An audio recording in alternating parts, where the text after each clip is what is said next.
This time of year, yes. Summertime,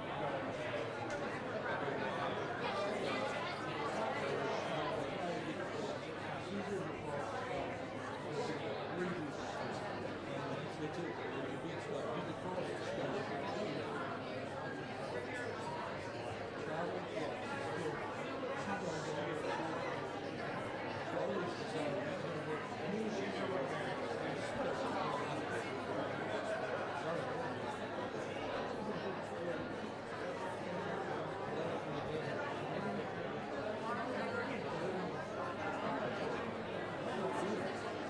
try to go fishing for islands. He's going to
嗯。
We'll get started momentarily. Folks, thank you for being here and thank you for your patience.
Well, ladies and gentlemen, thank you again for your time and for being here.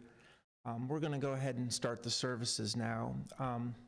For today, we're going to do things just slightly differently, per se. So, in lieu of a more formalized service with a clergy person up here with a gospel message type of funeral, what we decided to do when meeting with the family to best commemorate Sue was to have more of an open floor sharing session. So with that said, we're going to challenge you, if you will, to consider coming on up here.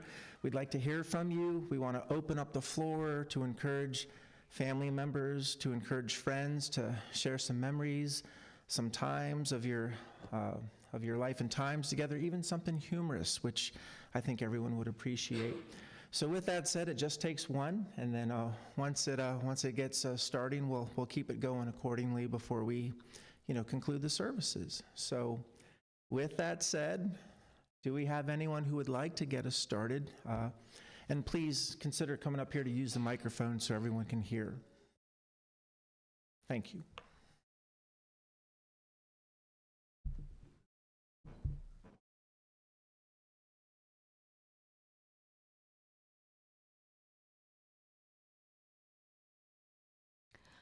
I just want to thank everyone for being here today. My mother would be so glad that everyone turned out. A lot of you know my mother was the oldest of 5 children. She was always so caring and loving. There was a large age gap between her as the oldest and my uncle, who was the youngest. And I always felt growing up that she treated them. They were her practice children. She was, she was 14 years old when my uncle was born, and just a few short years later, I was born. She shared fond memories of her life on Long Island. They had a lot of family up there at the farm. My grandmother, she had a long history on Long Island. My grandfather's family was well established there, and they just picked up and moved in September 1972, and she told me that she and Carol and PJ and my grandmother cried the entire ride down on the New Jersey Turnpike, and she was pregnant with Jenny at the time, so I guess Jenny was there too, crying. So, they adjusted to life in Delaware. She shared a lot of things, about when they first moved here, being in Smyrna, being in Dover. One thing she always said, she was never athletic, and I believe it was PJ. I think it was on the farm where they ended up, there was a bull, and it had gotten out. And PJ was still very young, and, she saw what was happening, and this bull was getting ready to go after PJ, and she said she willed herself. She ran, and she outran that bull somehow, and she got PJ, and, and I think that's a good, metaphor for who she was, is she always put herself before everybody else, even if there was a way that she could be in danger as well. She met my father in high school, and they even went to the prom together, and I know that although their marriage didn't work out and it ended, I always found it to be a true testament of who they were. that they were able to put aside their differences and be the adults and the parents that my brothers and I needed them to be. With a large extended family, we have a lot of happy memories, but we also have our share of sadness and hard times. And, as I was a kid and I was growing up and, experiencing and witnessing these things from my perspective, I always looked to my mother for guidance, particularly during these times. And I think everyone else in my family did as well, including her own parents. She was very resilient. She was very strong. And her care for others was always seen in everything that she did. She was the one that everyone in the family turned to for support. And she was always there for others, selflessly giving. And I saw a woman who fiercely loved her family and who was willing to support in any way she knew how. As time went on, my mother naturally grew into the role of the matriarch. It was what she was born to do. As she would work tirelessly to make sure that everyone had the support and the love that they needed. And she always loved the large family gatherings. She would always make sure there was enough food. She loved trying new recipes. She loved planning all of that. And then, when the grandchildren started coming along, she loved that part of it as well, because my mother, Thanksgiving and Christmas time was always a magical time. She always made sure the food was there, the decorations, and the presents. When I had Alex, my son, I called. It was the middle of the night. And I told her that we were going to Kent General Hospital. And I lived in Dover at the time. And she still lived on the farmhouse in Smyrna. Well, darn if she didn't get there same time I did. She was ready and waiting for that call. She was there the whole time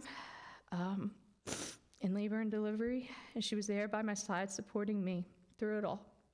And afterwards, she just told me that she wanted to be there to support her own baby, her own child. And she thanked me for allowing her to be there. And I told her, I wouldn't have had it any other way to have my mom by my side during that time.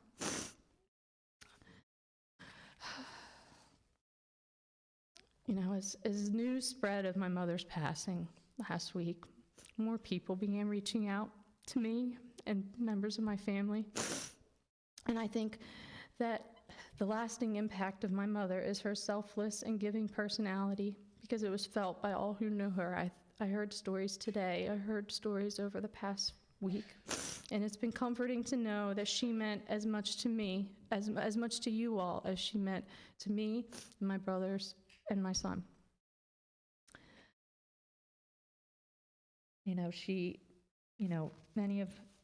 Growing up, many of our friends would come and stay at the house, and many of them have been reaching out and saying, I loved when your mom let us stay there. She was always there. There was always a spot at the dinner table for them. She would quietly help with supplies or equipment that they needed that maybe they couldn't get for themselves. And she never asked for thanks. All she wanted was to make sure that everyone else was taken care of. She would lend an ear for anyone to listen, and she would give advice. And she always tried to be supportive in any way that she could. And she always had a place for anyone at the dinner table, even if it was unplanned.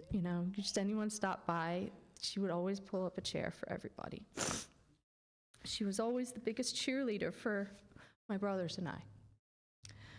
And all of her extended children and grandchildren. She showed up to every event that she could make. She would sit on the sidelines cheering on all of us at any of our sporting events. I was in the band. She was there for all of it. And I remember when she came to my master's defense.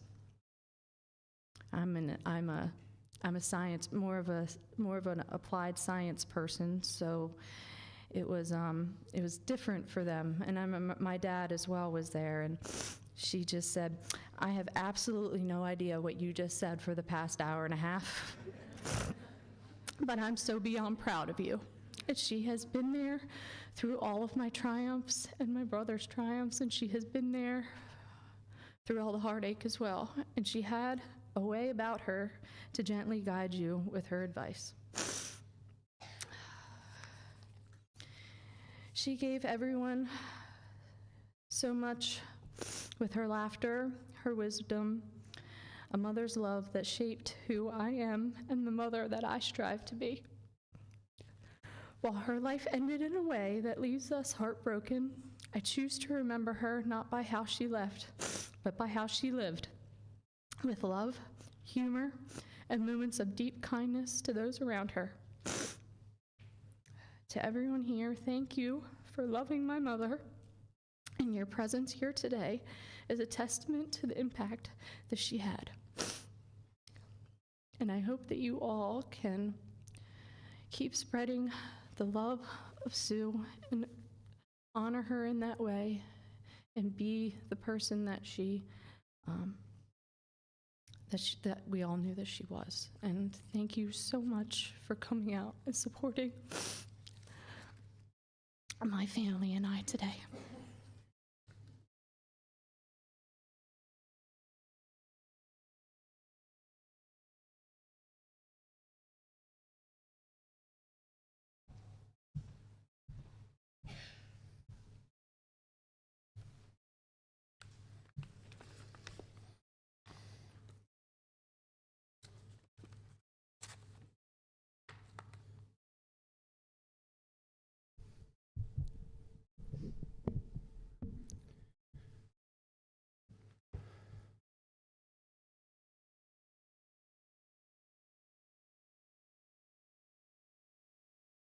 Good afternoon. First, I would like to thank all of you for coming here today to honor Sue.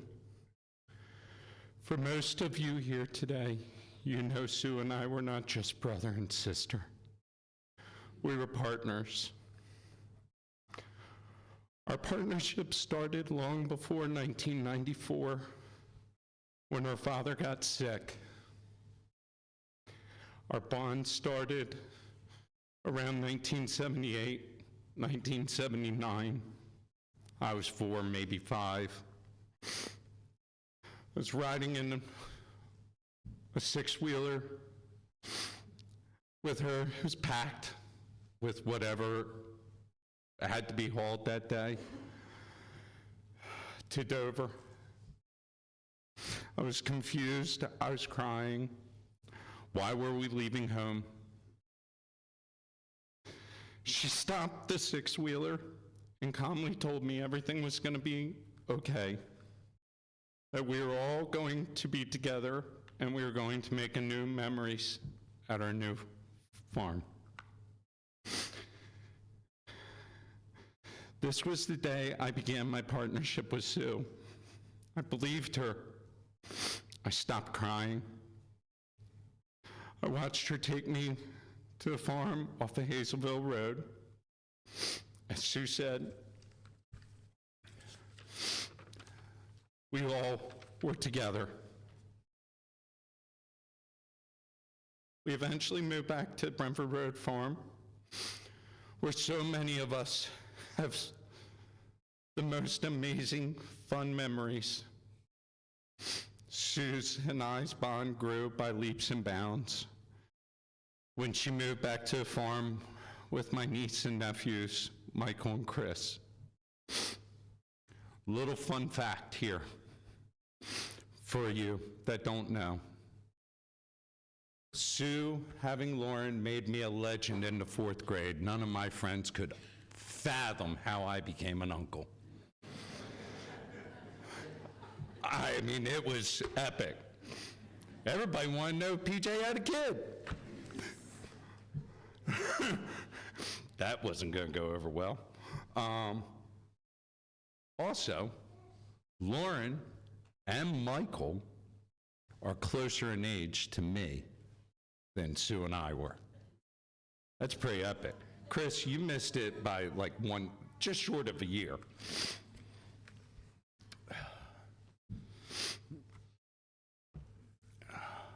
In my teens, up to the point when Sue and I started to run the nursery, Sue always found a way to keep me from getting, as Patty Wick would say, my block knocked off, or knocked into next week. As time went on, I developed the unique habit of helping Sue and having her back, as she had always had mine. In our 31 years running the nursery, I truly can only recall where Sue and I had 3 big arguments. After our last major argument, Sue and I talked, and I'm not sure if it was a lunch, I'm not sure if it was a dinner, but as all of you know, with the Wicks, food is the ultimate peacemaker. We discussed how we could never have another argument over the course of this meal. We both realized that we wanted what was best to take care of Mom and Dad and to continue the nursery. We began to laugh again, as we always had, and we started to point out our strong points. And then we started pointing out the weak points. And one point that always rang true in the house was that Sue couldn't give hot chocolate away in the middle of winter if she tried, and that sales was not her job. So she stayed in the background. As we worked through all of that, we came to a common ground, and we discussed everything every day. There wasn't a single day that wouldn't go by that we did not talk. When she needed me, I was there. When I needed her, she was there. Even the times I told her I didn't need her, and I will admit this now for the record, she was right. I needed her, and she was there. At our darkest points in life, we had each other. We would say to each other, it will work out. It'll be okay. We've been through worse. We got this, and we did this together. This was in every aspect of our lives, not just business, but even with our own personal lives. Over the years, my sister Sue had a unique way of incorporating an expansion of the family through friends and also friends that you could say doubled the fun. First off, when Sue got back into horses with Lauren, life at the nursery got more interesting. Literally. Not sure how it came to be, whether they followed her home from a horse show or just showed up. But I know that all of us, being her children, my siblings, and everyone, Brian, Sheila, Hollinger, and your daughters, Shannon and Laura, you brought a lot of joy to the farm. We always knew when Sheila and the girls were around,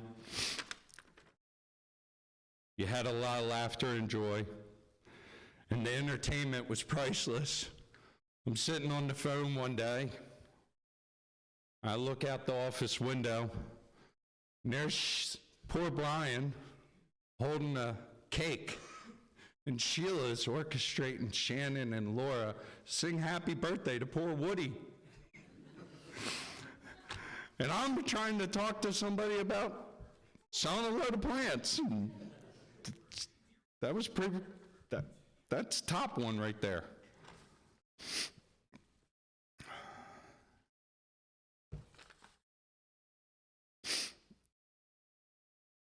While we were on the whole horse thing, Sue did find a desire into breeding horses and ponies, which brings us into a whole new expansion. And enter into the Wick clan, so many wonderful memories. Klaus and Jessica. Um, wow, that's a mouthful right there. Thank you. They found their way to more holiday events and other events that we didn't even know we were having, but we're grateful for them.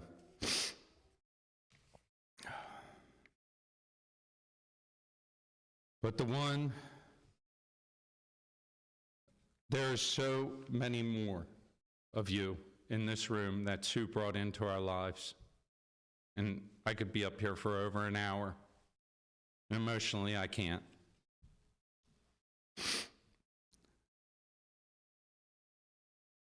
But the one that brought us the most was when Sue and Renee got together. And Renee just loved Sue. He adored her. And he made her laugh, but he also gave her his entire family. Renee, Michael, Jerry, Tanya, Layla, Lemia, and Marissa. They have brought so much joy with their spouses, their kids, and has multiplied our family by leaps and bounds.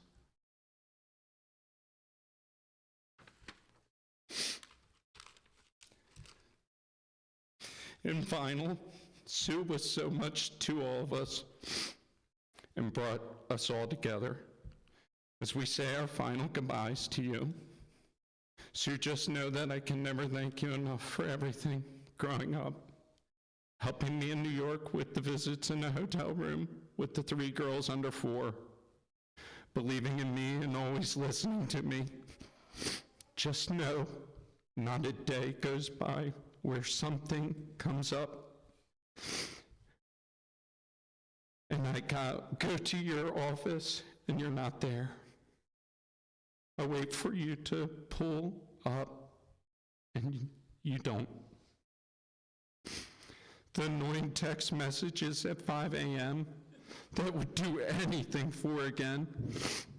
You checking the cameras and calling me when I'm done spraying. I miss you as much as I loved you.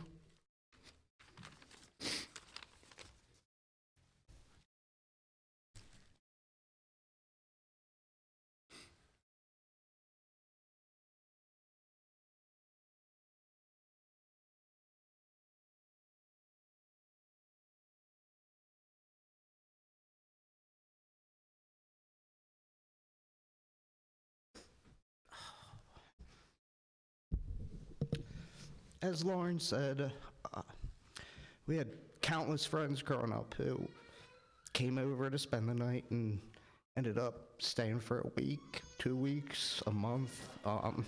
Some of them even when all the 3 of us had already moved out of the house. She loved it though. She would do anything for anybody. There's many people in this room through whom she helped through financial troubles, relationship troubles, addictions, but everyone knew that they were going to be okay because they had Sue. The one thing that she always gave me grief about was, I remember being at North Elementary, Michael signing up for Cub Scouts. I was too young still, but they were looking for scout leaders. And I just raised my hand and said, my mom will do it. She said, what are you doing? But sure enough, she spent the next 7, 8 years being a fantastic scout leader. Michael and I finding friends through that who have lasted a lifetime. She would do anything for her kids, and I was too young to remember a time when my parents were still married, but all through her life, she cared for everybody, and didn't take enough time, I think, caring for herself and finding someone. That's why the thing that makes me the happiest is that she found Renee and the love of her life, finally had someone and wasn't alone, and accepted. She always wanted a large family. I remember her talking about looking into adopting children, because although I like to say she stopped at me because she finally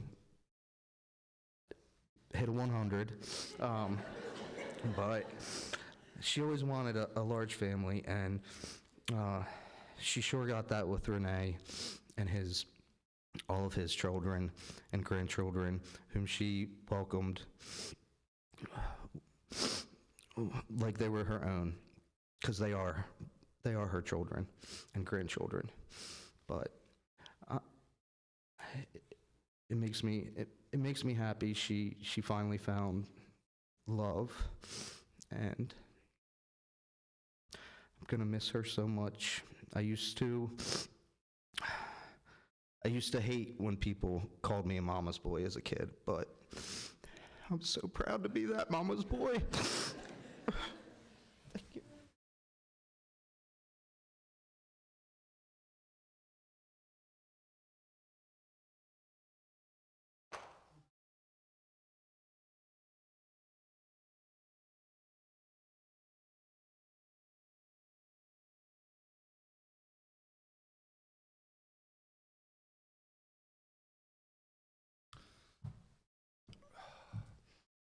I don't have anything prepared like Lauren and Joey, usual Mike fashion. Um, but this past week, I probably would have changed it 1,000 times, because every memory I have with her is just perfection. I couldn't have asked for a better mother. She put up with me and all my BS. She was my biggest cheerleader through the roughest times of my life. I probably wouldn't have made it through without her. But as it's been said by everybody, she loved everybody as her own. I probably had at least 3 to 4 friends move in at some point, basically, because they just wouldn't go home, because we were at the house and it was time to go do something. It wasn't, oh, you got to go home. Let me take you home. No, it was like, get in the car. We're going. Going on a trip. We're going in town. Okay, you and your friends, get your own cart. We're at the grocery store, just like my grandmother used to do. When she took me to this little place called Sam's Club. I don't know if you know Patty, loved that place. But just every memory, I can remember times where Mom would ask, she's like, did you guys have a happy childhood growing up on the farm? And I would tell her that I wouldn't change it for the world. I wish I could go back. I would say, it's funny you say that, because just last week I was catching up with, my friends Eric Sweeney or Josh or Brian, and the first thing that always comes up is, I loved being on that farm with your family. We'd have birthday parties, she would do anything for anybody. I remember my friend Andrew, who lives in Georgia now with his family. I didn't really know this, but when he went off to college, his family wasn't always the best off. She went, got him a computer, and I'm sure she gave it to him and never had a second thought of needing anything back, because she just wanted him to succeed, because she treated them all like her own. And I just can't thank everybody enough for coming out today. And we need to celebrate my mother. That's what she would want it. And that's what we're doing. And thank you again.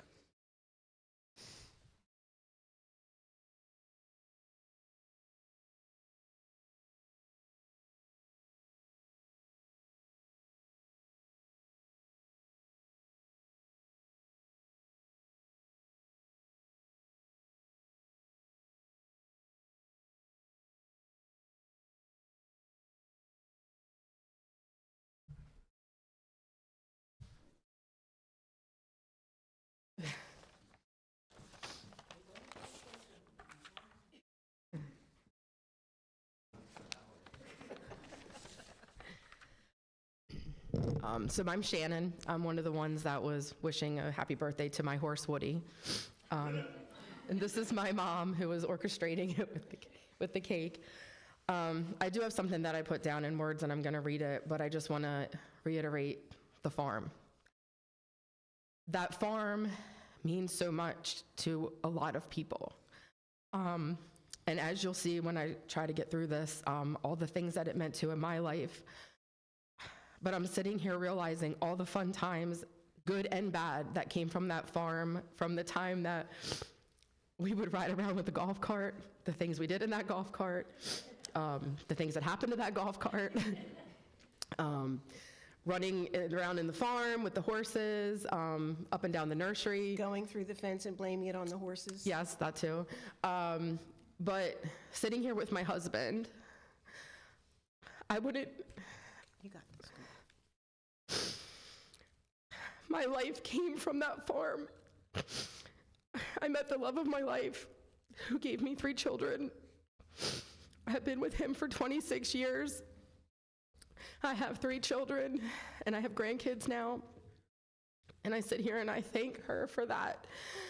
I wasn't the easiest, as you well know, and I did have some overnights at Sue's house multiple times for more than a couple of days at a time, going through some of my teenage years, but in the end, I just can't say thank you enough. And Michael, Christopher, and Lauren, I love them like they're my younger siblings, and I think you know that. And I love all of you like an extended family as well. So I'm gonna try to read this. I need to take my glasses off because I have to hold it close. Okay, where's my tissue? Okay. Yeah.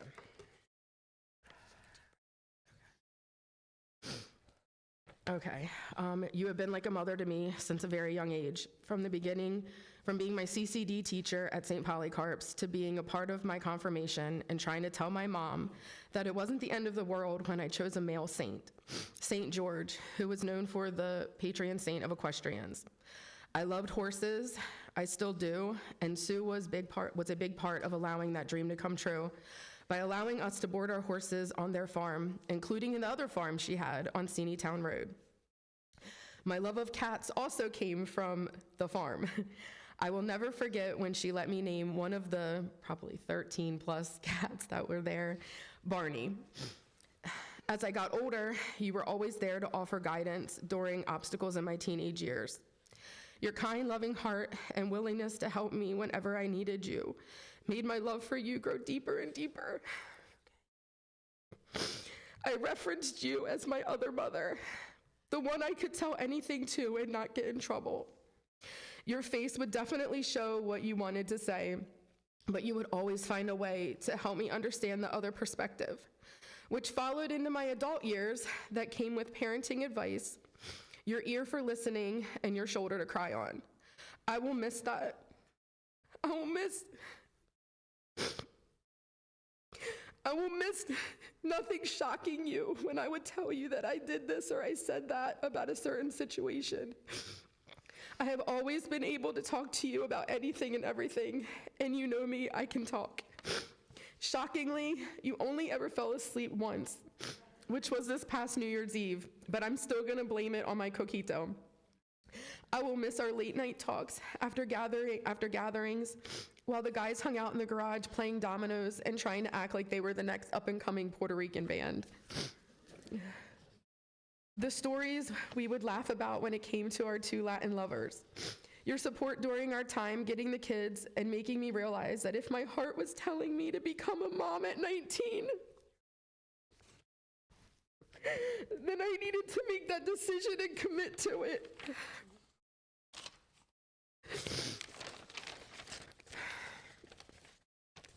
I'm shaking. I'm so glad I did, as that was God's plan for me. Yes, it has come with some major detours, forks in the road, and big potholes, but it has allowed me to experience so much in life, from being a wife, a mother, and now a grandmother. Having you there to watch and enjoy all of not only my own life accomplishments, but to celebrate my children's accomplishments too. There honestly hasn't been a milestone in my last 35 plus years I'm older than that, by the way, but years that you have not been a part of it there and celebrated with me. Lauren, Michael, and Christopher will always be a part of my family as my younger siblings. I will always be there for them as they already knew prior to your departure, but now know 100% that without hesitation I'm here if needed and only a phone call or text away. Even though I will struggle with why your storybook ended and why now, I am grateful to have tons of memories followed with photos of your presence as you are no longer here for me to call or text or sit and chat with for hours. I know you can still hear me and will continue to guide me from above. I will forever love you, Sue. And then I found this poem online, so I can't take credit for writing it, but it says it very well, and it's called My Other Mother. My other mother, though I've never called you mother, in my heart I hope you know that you'll always be remembered for the seeds of love you sow. You'll forever be regarded for your kind and gentle way, for your words of love and guidance, things only mothers say. And though I've never said it, still I pray that you can see you have been my other mother, and forever you shall be. You did a good job. So from the real mother. Yeah, this is my real mother, the one that I get in trouble with. I just have a couple little stories. How Sue and I met in the first place was divine intervention. I was teaching Sim 101, which for anyone who's not Catholic, that means second grade with confession. And Sue was doing the kindergarten classes, and Laura was in her class. And all Laura would talk about was horses, horses, horses, horses, to the point where Sue finally said, Sheila, I love having your little daughter Laura in class, and she loves horses. I just happen to have this little pony that she could ride in an upcoming pony club show in Middletown. And I was like, oh, well, how much would that cost? And she said, nothing, as long as she's got shoes and blue jeans, I've got it covered. Just meet us up there. Well, that was about the most expensive. It's not going to cost you anything.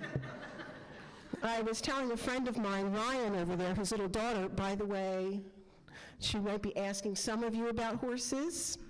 Her little daughter wants to learn, and she says, how expensive is it? I said, well, my horse was $500. She was a racetrack retread. I started keeping a little black book of expenses, and when I hit $10,000, I burned the book so my husband wouldn't see it. I also started teaching after school and summer school to be able to afford the horse. So Sue was the one that got us involved in horses, and as Joey so mentioned, the barn was where there were no secrets. I won't tell all of them, but there's stories about the state fair and growing up, and there were stories about the kids finding these little puppies and bringing them into the office.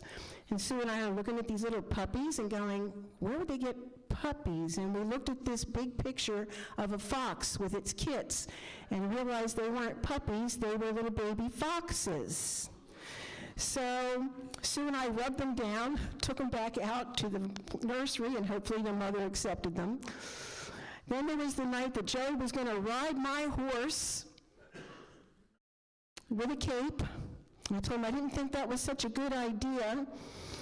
And after not being able to get on Princess about 16 tries, he decided maybe he should try a different horse.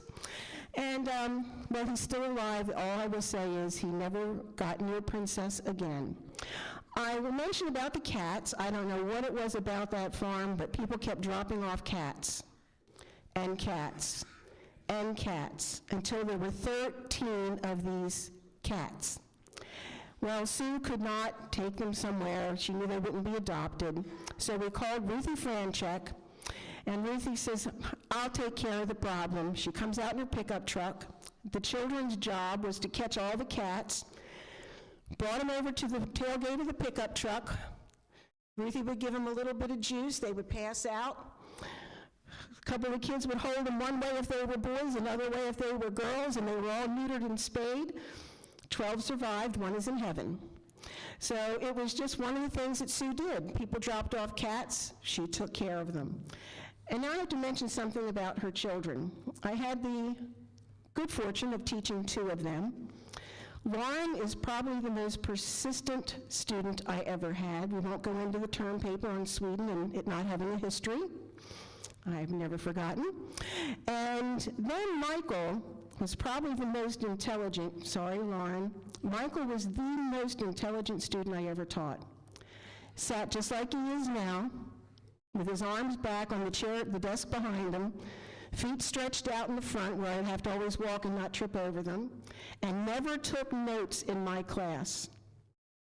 And I said, so you think you're so smart you don't need to take notes? He says, I'll pass every test. I said, okay, first time you don't get an A, you have to take notes. No problem. The little stinker never got less than an A, never took notes, absorbed it like you would not believe. I'm convinced that the reason I didn't have Christopher was that Sue did not want to have to go through doing a term paper with a 3rd child. So Christopher lucked out and he had Mr. Flamer. I also have to mention 2 friends over here, Joe and Joan Stark. One day Sue and I were going somewhere with the horses and the horse trailer got a flat tire. Well, Sue and I had many talents. Changing a tire was not one of them, especially on a horse trailer where we didn't have a jack, we didn't have anything to change it with. We called Joe and Joan in the middle of the day. They come with another horse trailer, unhook it, hook up to ours. Joe fixes the other one. He says, you guys go, you've got to be somewhere with these horses, you go. That was the kind of people that we surrounded ourselves with that were friends of the Wicks. And I also have to mention Lee. We got to know Lee through Lauren. Lee is now family, and that's the thing about the Wicks. You're not friends, you become family. And the last time we were all together was a triple L night, ladies, lasagna, and Lee. And it was a really good night. Can't thank Sue enough for all the memories, and I can't thank the Wick family enough for taking me in. You made me feel like part of the family, and as you can see, it works. Shannon has brothers and sisters that she honored. Laura had people that she grew up with. Christopher and Michael were Laura's brothers that she never had. And Sue saved all of us in so many ways. So we want to think of her for the rose-colored glasses that she gave me that Shannon wants to stomp on all the time, for realizing that life is too short for sadness and grudges. You approach every day with the best intentions. You forgive people who have hurt you, and you move on. Maybe you don't have to forgive them, but you can still move on. So Sue, we love you. Thank you for everything. And when I get to heaven, as I told Joey, I'm going to grab you by your little angel wings and shake you for leaving us before we were ready. So love to you all.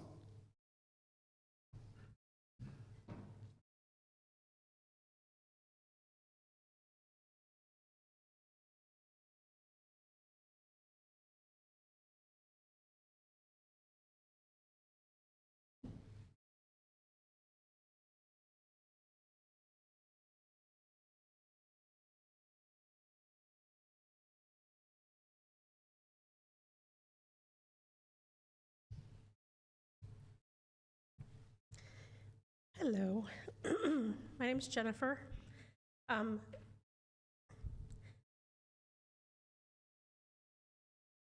shared parenting with Sue and Renee for many years. My daughters are Layla, Lemmy, and Marissa. And we had an unconventional friendship, but a friendship nonetheless. We've spent days, we've spent phone calls that didn't last 10 minutes, they lasted hours, talking about good times and how to solve problems and just how are you, how's work, how are things going. And there's not one thing that I could ever say about Sue that I didn't love. I loved Sue. She was a good lady, and I appreciate her being a parent and a friend to me and a friend to my girls. I've got to know Sue. I've got to know Lauren. And I'm really sad that this is the end of us knowing her. We've spent baby showers together. We've shared recipes with each other. Again, it was a friendship that I think we didn't know we would develop, but I'm so thankful that we did. And I'm thankful that Renee met her, and her and Renee loved each other very much. My girls loved Sue very much. They learned a lot from her. She just shared with everyone, and there's not many people that can say that they have a relationship with their ex's partner that was great and that they would miss. And I will miss my relationship with Sue. And I'm glad I'm here and able to say goodbye to her on behalf of all of my family. And for my grandkids, I'm sorry that they won't see her, because I see how integral she was to all the lives of the people in this room. And I would feel like I was doing her an injustice if I didn't come up here and say how great of a person I felt she was from my perspective. I think that says a lot about Sue. And maybe I didn't know all of you and your relationships with her, but she was someone very, very special to a lot of people, and I see that now, and I'm sure this is not even the tip of the iceberg. So, to Sue, we all love you, and I thank you for getting to know us and being there for my family.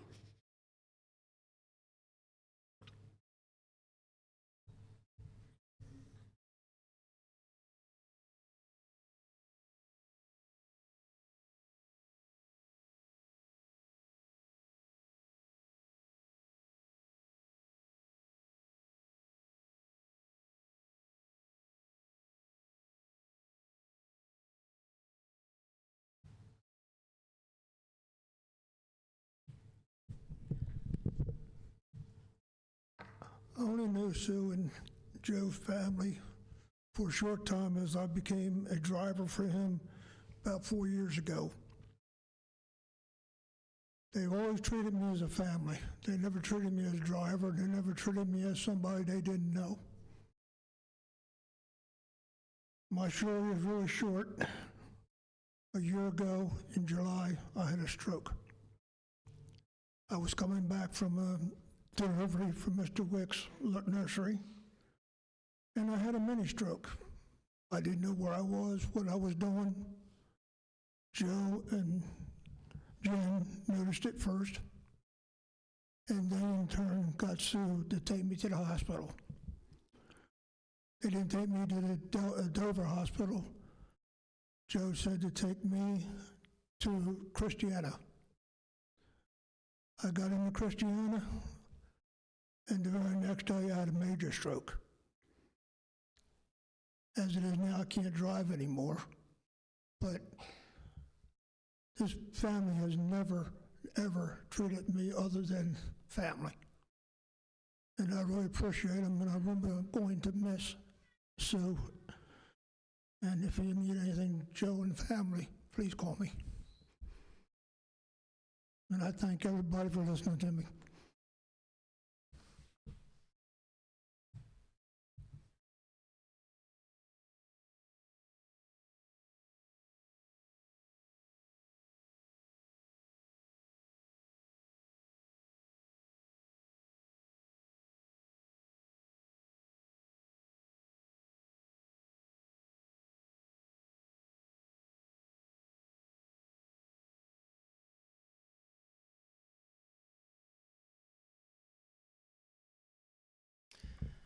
Anyone else?